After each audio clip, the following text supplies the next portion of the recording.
Hello and welcome to another episode of Focus On. My name is Gyamo Musipile. We are at the University of Johannesburg at the launch of the World Happiness Report.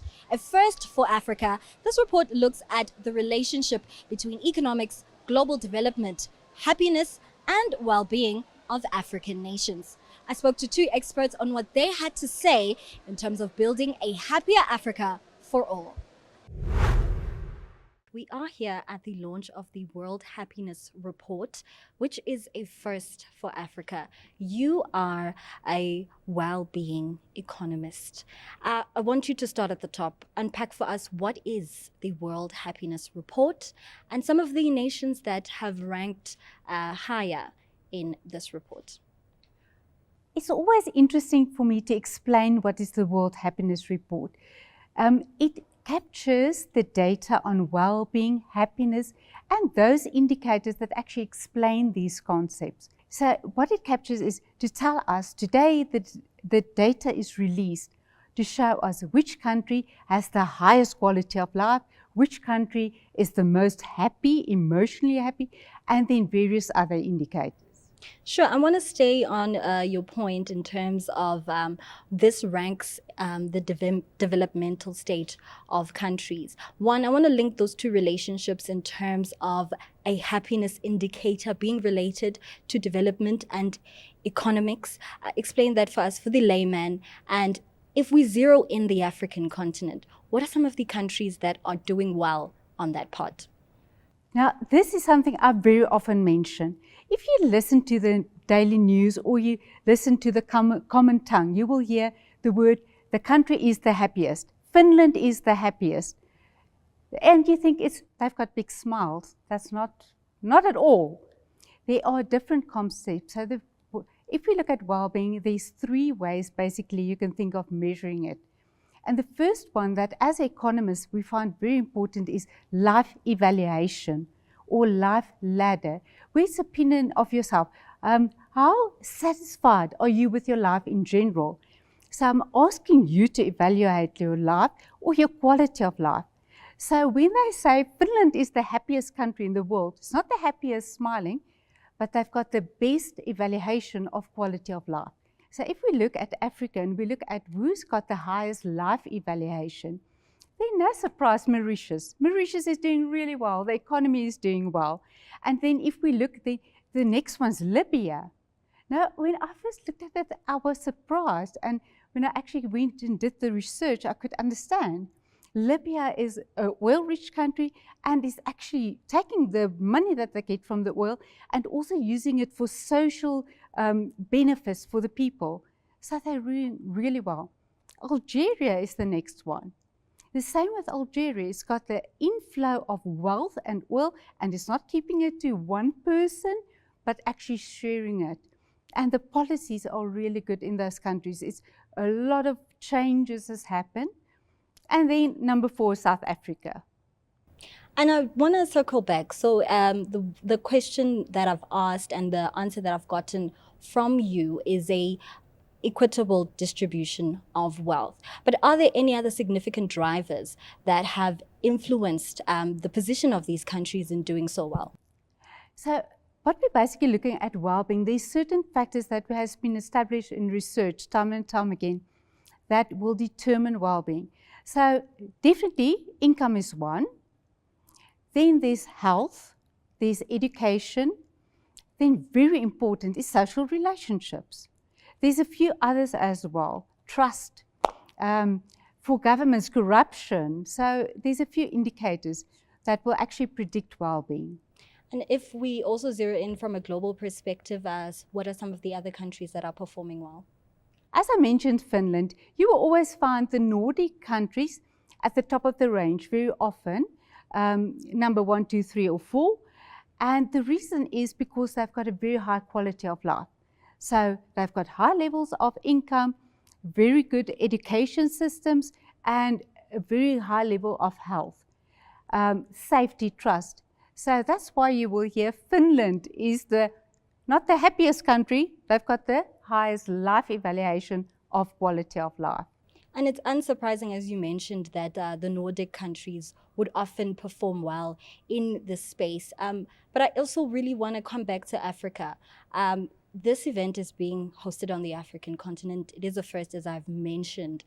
One, what are some of the ways that you, or the conclusions that you have drawn in terms of the perception of Africa and how it then fares on this index? And more importantly, what does this gathering mean as well for it being hosted here on the African continent? Have you ever heard any Africa country mentioned when they announce the happiest countries in the world? No. So I think it is wonderful that they actually now recognize Africa and that there's some focus on Africa so that we can hear what's happening in Africa. If we think of well-being, and I'm now speaking about life evaluation, not happiness, because Africa is a very, very happy continent emotionally. But then well-being is something really needed in Africa. If I could show you a map now, you will see that Africa is really, if we put it in different colors, the brightest colors being very happy and very light colors is not that happy, or a low level of life evaluation. Then you will see Africa is really in the very weakest, mildest colors. Africa is not a high life evaluation against the rest of the world. So, thus, the focus must be here. Well-being must improve here. Not just that, we've got the potential to improve well-being tremendously. I mean, we've got everything to do this. Well, I think if we look at the rest of the world, maybe they've achieved what they can achieve. At a first glance, or for the layman that is watching this interview, what informs some of the metrics on who you speak to and some of the people that you have collected this information from? Well, the core metric is life evaluation. And you should understand that as human beings, we have two ways to assess whether we are happy or not. We can compare our current life to the most ideal life we have in mind, and we can reflect on how we feel in general. Well, both measures are represented in the World Happiness Report, but the main measure on which countries are ranked is the life evaluation. How does our life compare to the worst possible life we can imagine and to the best possible life we can imagine? And just expanding on that, what would then the worst ranking on the life evaluation look like versus the best? Well, that depends from person to person. So it can be a life in which you live in poverty, you're unemployed, you're very lonely. So it's a combination of these factors that is for probably most people the worst possible life that they can have in mind. Sure. And I know also the report also makes mention of happiness versus the life ladder concept. Just to also please explain. Yes, but the life ladder concept is best worst possible life. And then in the report, there is also a measure which is affective well-being, which people are asked to reflect on a couple of emotions on how they felt yesterday. And so did you feel I think enthusiastic yesterday? Did you feel anger? Did you feel worry? And then there's an index made based on all these different emotions that people experience during the day. So when we bring it closer to home, in terms of the World Happiness Report, how did Africa fare, especially taking into context some of the perceptions around the African continent?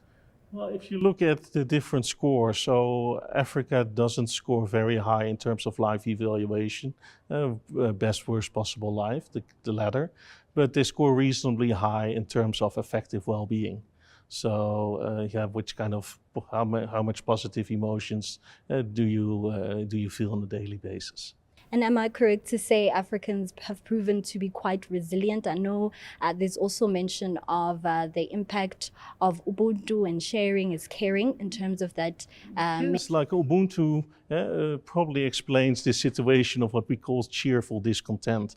Low life evaluation, but a very good experience of positive emotions. And what you see with Ubuntu, it's much about community well-being.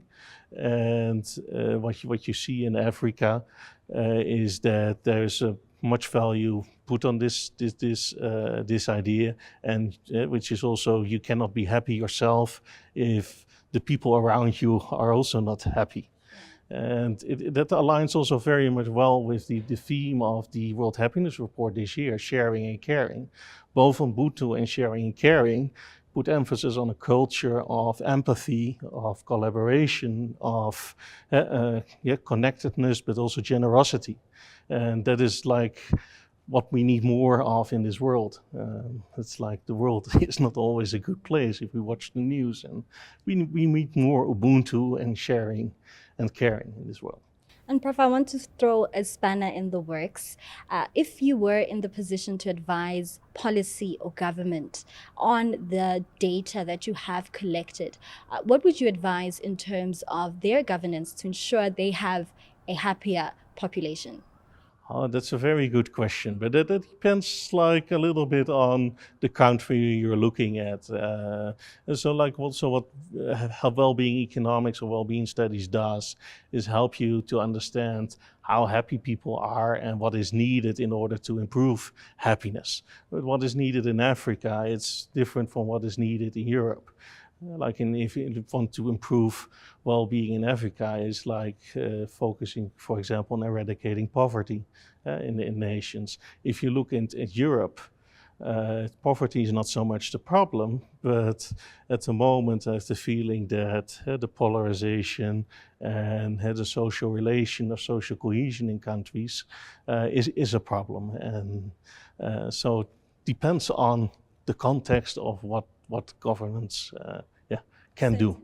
And it's also like governments maybe cannot make people happy, but they can help shape the conditions for happiness. And that is... We all wish our governments could make us happier. But with this report being launched here in Africa, I certainly feel we are taking the right or the first step towards the right direction. Yes, and it's important. So like, if you look at research on happiness, most research is on European nations or Western nations. And we really need more research on Africa. And that is also why the World Happiness Report is here, to kickstart research on well-being and happiness in Africa. And I'm very happy that the University of Johannesburg and Professor Grayling wanted to host this event, and also with the establishment of a well-being center here at the University of Johannesburg. I hope that we can achieve getting the knowledge out there and also the awareness that happiness is important and we need to pay attention to that. And that's how we wrap up this episode of Focus On at the University of Johannesburg at the launch of the World Happiness Report. From me, Kyama Mosapile, and the rest of the CNBC Africa team, it's goodbye for now.